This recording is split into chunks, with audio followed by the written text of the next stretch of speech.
তো আমি অনেক দিন আগে অর্ডার করেছিলাম ফ্লিপকার্টে একটা জিনিস, সেটা আজকে চলে এসেছে। আর সেটারই আনবক্সিং ভিডিও এটা।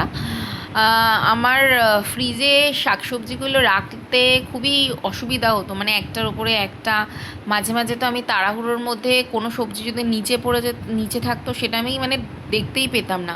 ওই কারণে আমি ফ্রিজে সবজি রাখার জন্য কিছু ডিব্বা মানে স্টোরেজ কন্টেনার আমি অর্ডার করেছিলাম।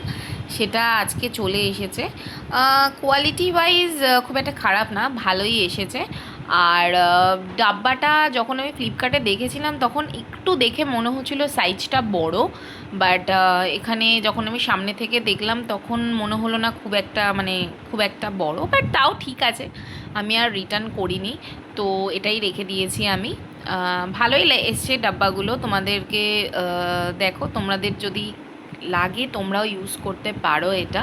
এটার প্রাইস অ্যাপ্রক্সিমেট 350 মতো পড়েছে। 6টা কন্টেনার এসছে এখানে। দেখো, আমি ডাব্বাগুলোকে একটুখানি ধুয়ে আলাদা আলাদা করে সব সবজিগুলো আমি রাখছি। ফার্স্টে রেখে দিলাম এই বিট ফিটগুলো, তারপরে হচ্ছে কুমড়ো ঠুমড়ো উচ্ছেগুলো তো আগেই ঢুকিয়ে দিয়েছি। আর এখানে দুটো বড় বড় বিট ছিল, সেই কারণে তোমার তিনটে তিনটে ঢুকছে না, এটা দুটোই ঢুকেছে। তারপরে গাজরগুলো রেখে দিলাম। আর তারপরে হচ্ছে টমেটোর পরে হচ্ছে শিম।